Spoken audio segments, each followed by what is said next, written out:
This is a deep study of character, Bend 2, Session 12. So readers, I've been thinking about our character work so far, and we've been analyzing the setting as if it doesn't change, as if the setting in stories is only one way and it always affects characters in the same way. But I watched something last night that made me think more about this.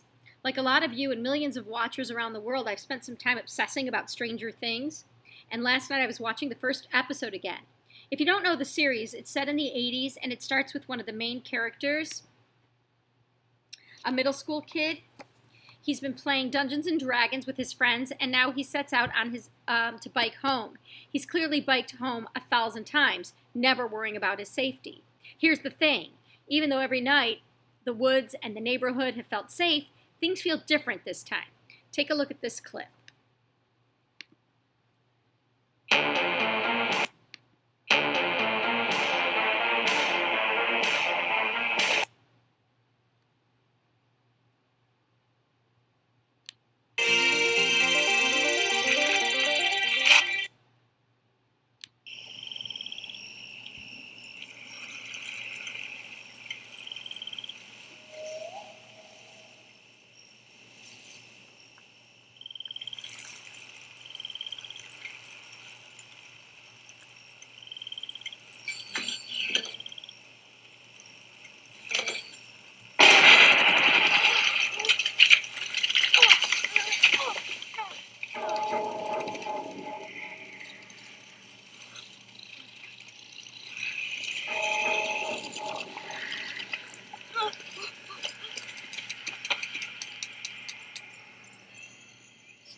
Jonathan?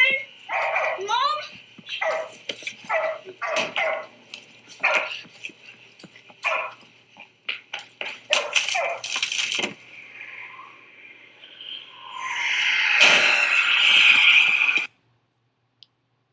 There's something ominous here, isn't there? The way the lights flickered on his bicycle. Whoops. The way that the woods seem so, the streets, they seemed empty, and the way the woods seem suddenly so quiet, the way his house doesn't even seem safe anymore. It's like you're watching, and suddenly you realize that a place that seemed safe isn't anymore. It's as if the place seemed to change, or the feeling of the place changed. Anyhow, even though it was physically the same. Which brings me to this. How can we do similar kinds of work inside our reading, where we investigate the shifting nature of places in our stories?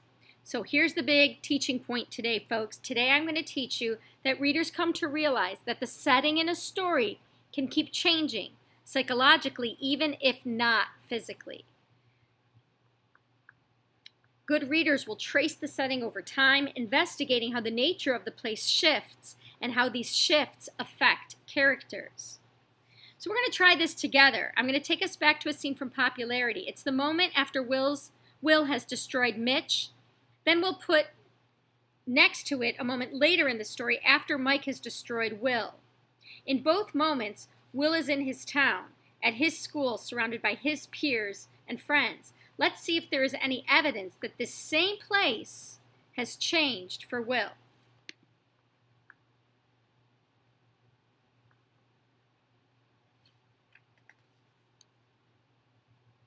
During this time, Mitch became less and less vocal part of the group, telling fewer and fewer stories until finally, the following year, he was gone.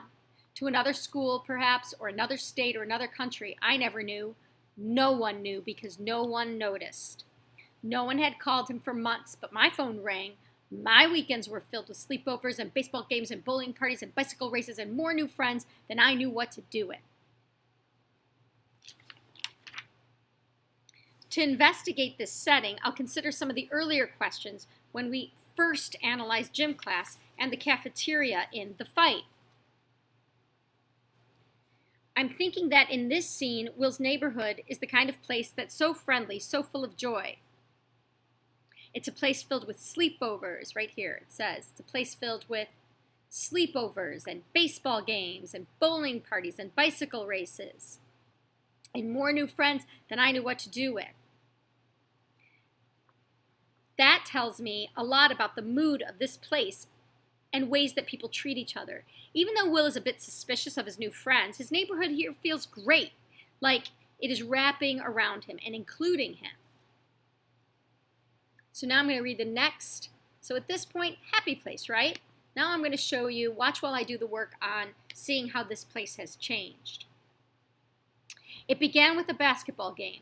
Mike Dichter and I went up for the same rebound, and I accidentally stuck my elbow in his chest. Then Mike stuck his elbow in my chest, pointed a finger at me, and told me to watch out. In those days, I had a reputation for toughness to maintain, so I told him that he better watch out. And on the next rebound, neither of us watched out, and both of us got elbows in the chest. Then we started shoving each other under the basket, pointing fingers, and making threatening faces, which was fine with me, because looking threatening was one of the things I did best. Before things could get out of hand, however, gym ended, and Mike and I glared at each other, and we went back to our respective homerooms.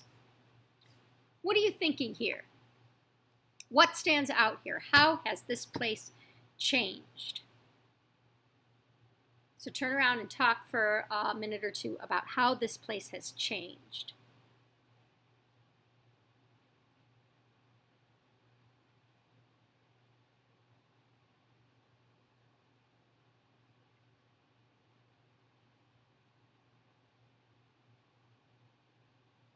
So I hear you saying what I'm thinking too, that this place has a much different feeling for Will. It's a place of pointing fingers, threatening faces, glares.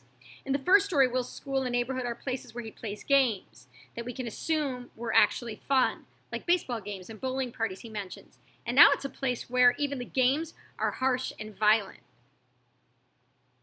Readers, what's interesting about this work is that the place hasn't changed much physically. Both stories are set at Will's school, but it's changing in its mood or atmosphere for the character, in this case, Will. The places in each story are so similar, but they feel so different for Will. I'm thinking a reason for this might be that Will himself has changed. It seems that over time, fitting in and being popular have become more and more important for him, so much so that he's been more and more willing to act in ways that don't fit with who he really is. During the gym scene in the second story, he's more and more snarky and threatening to fit in. So as a reader, you question the text with questions like these on this chart. So right now, we're going to hand out the chart, ways to question the text about psychological setting changes.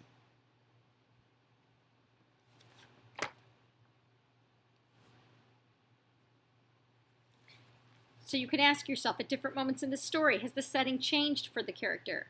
How does my character fit in this place? Is this a safe place? Is it becoming something else? So I'm going to give you a chance to try this work. I want you to just think of a book where the setting feels different at different places in the story. It might be the book you're reading right now, or it might be a book where the setting seems to change dramatically. I'm thinking of books like Bridge to Terabithia, Harry Potter, The Giver, Touching Spirit Bear. Give me a nod when you've got a book in mind and have a thought about how the setting changes for the character across the story.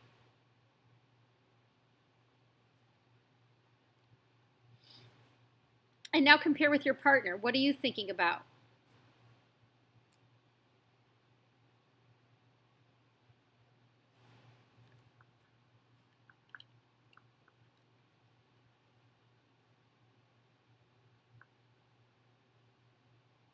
Readers, you might also try the second part of the work we did, which is use your observations of setting changes to think about ways the characters are changing.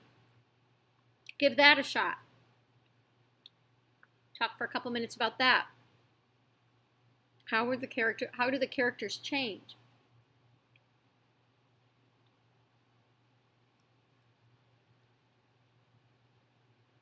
Readers, let's pause in this thinking.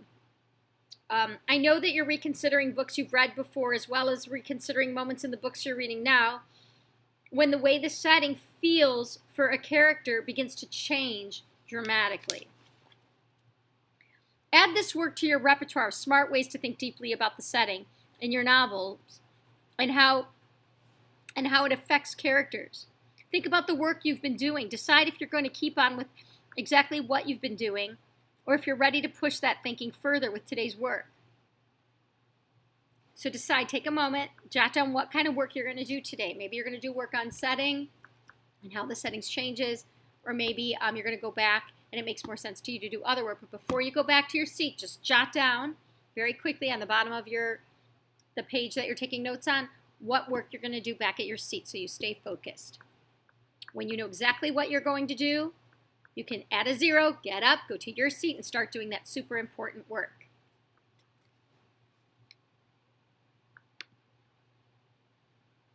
As you can see, the homework is up here, and the substitute can freeze this frame so that you can make sure that you know exactly what you should do today or tonight as homework. Okay, this concludes our lesson.